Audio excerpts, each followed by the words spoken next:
Now.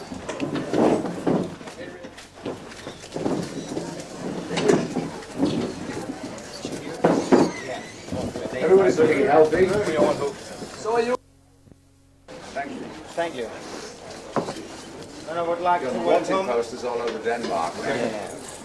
I would like to welcome Whitesnake, and I have to say we have about 15 minutes, so please do it quick and go for it. You sound to be in a good mood, all of you. What can the audience expect from you tonight? Hopefully a good mood. This is, I think, the third show, and so far it's been as if we played together for many years. However, now saying that, it would probably sound like a garage band tonight. But no, we've been having a lot of fun. That's basically what we're here for, is to have some fun. It'll be loud. It'd be loud. Even the quiet bits are loud. Excuse me, why are you taking these guys to you again? Are you short of money or something? I'm doing what? Are you short of money or something? Taking these guys back to you? What? Can you translate for this? Are you short of money or something? Taking these guys Have back another to beer. Why do you make a greatest hits album instead of a new It was a record company suggestion by Midfyn Records, and it's sort of a kind of strange harmonic convergence, or disharmonic convergence. It was just time to work. Adrian and I were writing songs, and I didn't know whether to do a solo record or whatever, but I knew I wanted to do something. Then there was an invitation to play in St. Petersburg, and after playing only 7 concerts in 3 years with Mr. Page, I really wanted to do some more. And then Adrian said, why don't we get the Snakes back together? And then we spoke to the agent and said, see if you can put a European tour together. And it's just coincided with, you know, the record company's choice. So that's about 3 weeks ago. Yeah. No, really, it's about 6 weeks, the whole thing, maximum. 6 weeks, 2 months max. So what's Jimmy Page doing now? I believe he's working with Mrs. Plant.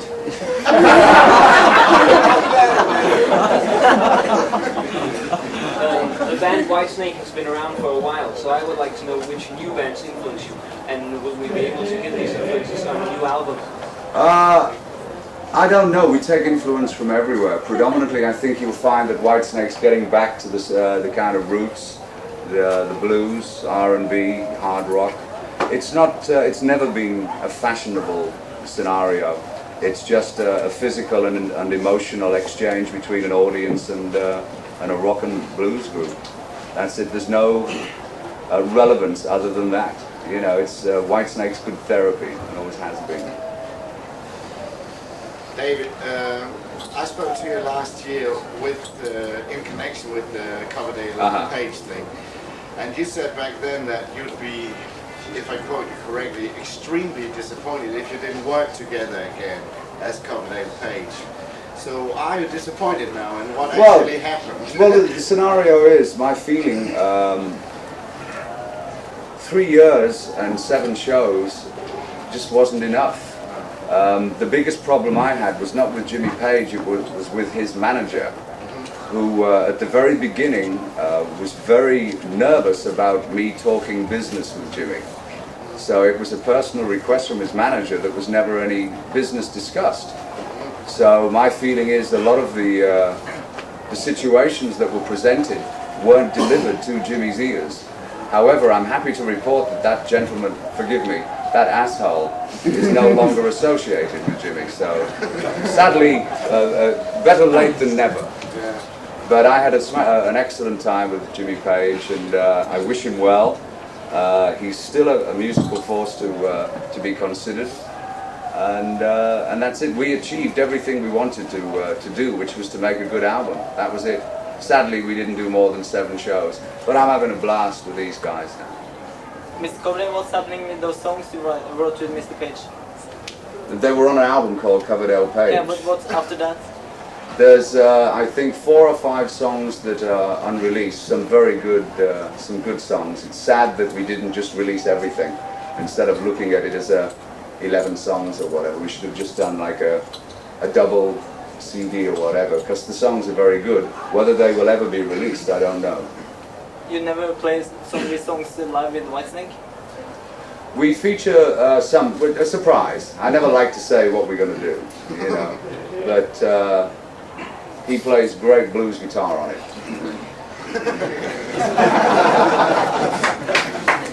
Is it difficult to be back in business almost 5 years after your latest album? The latest album, 5 years. Yeah. No, because it's nothing to do with business. This is to do with fun, and that's the truth. I'm sick to death of hearing the business is dying here, the business is dying there. Everybody I speak to talks about running a hot bath and cutting their wrists. You know? I have a choice of staying in the mountains at Lake Tahoe, watching CNN and the world blow itself up. I'll go out and make some fucking music. That's what we're doing here. We like to blow the world up ourselves, basically. But yes, we'd like to blow up the world ourselves in a musical sense. I don't care how lot of money you make. It's good you're back again. And I want to know in the future for the Whitesnake, is it the USA or is it in Europe? I think we'll see how this goes. You know, it's 1994, who knows? I think the most important thing is that we see how well we get on, which up to now is fantastic. And hopefully, if we feel that there is a foundation for a Whitesnake album, then we will most certainly record one. The album, the Greatest Hits album, is released... It's actually not the greatest hits, is it? It's an American greatest hits. But it's released on the 4th of July, which is... It's my independence from America. Now, I want to know, is there a special meaning in releasing it on the National Day of the United States? No, I'll tell you what it was. Geffen Records were very worried that EMI would sell many records to America called imports. So they were very late giving EMI all of the technical and mechanical things so they could release it. The LP was supposed to have been released 2 weeks ago, Sven? Marlena, I think, something like that. So it was delayed, and that's coincidence. But I tried. When EMI heard that Geffen were going to release this, they said they wanted to have it too. And I said, well, this isn't a European greatest hits. You know, there's like Don't Break My Heart Again, you know, the early songs, Ain't No Love in the Heart of the City. And we agreed that I would remix, you know, because everybody has a CD now, to make them sound a little more palatable for a CD machine. But nobody could find the 24-track masters. They've gone. You know, we checked L'Hermitage in St. Petersburg and they weren't there. I don't know. Maybe Jimmy Page's ex-managers burnt them.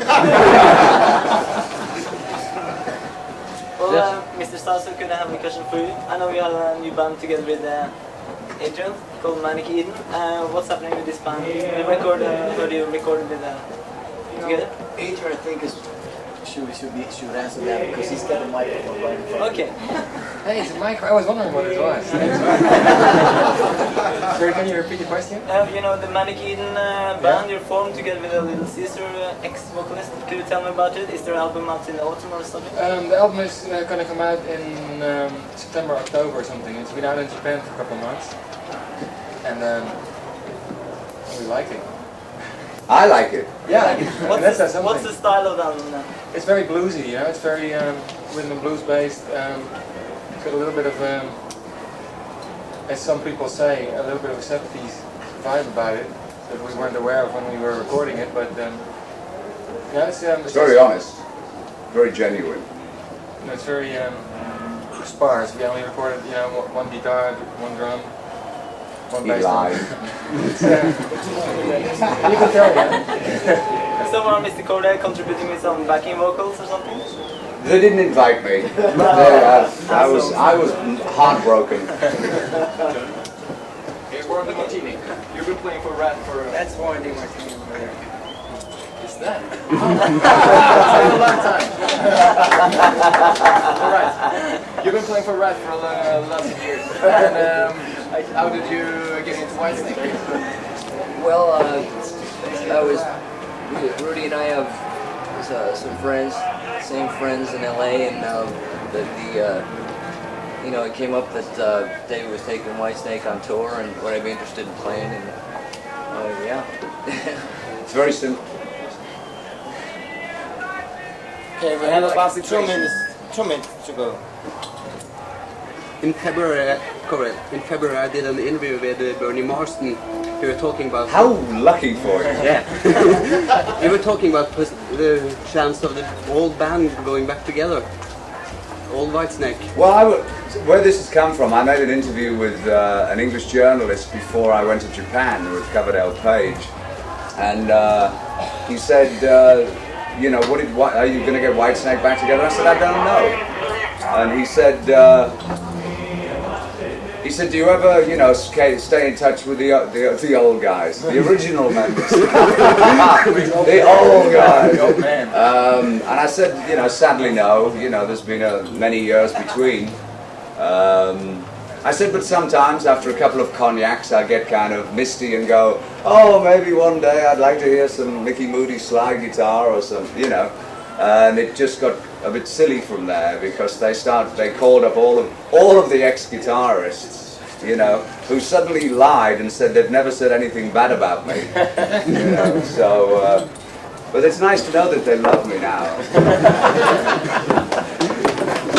Isn't it difficult to get that band feeling when there's been so many members of Whitesnake? No, well, I don't know. I'm hoping that if it's anything like the show we made in Helsinki, then it sounds like it's been together a lot longer. However, if I say that it's going to sound like that, you know, it's going to sound like a piece of shit probably. Are you guys going to stick together? I hope so, you know. Okay, last question please. What do you expect of the future? One day at a time. Really, one day at a time. The concert now. I don't even know what time the wake-up call is tomorrow. Okay. Thank you to Whitesnake. Thank you very much indeed. Thank you.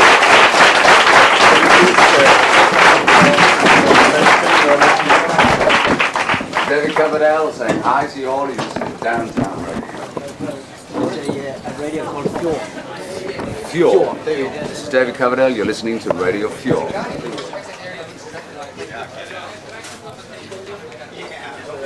Thank you very much. Very nice to meet you. Radio Energy, yes. This is David Coverdale. You're listening to Radio Energy. This is Ace of Spades. Hello, this is David Coverdale. You're listening to Ace of Spades. Sure. Thank you, darling. David, please. Thank you very much.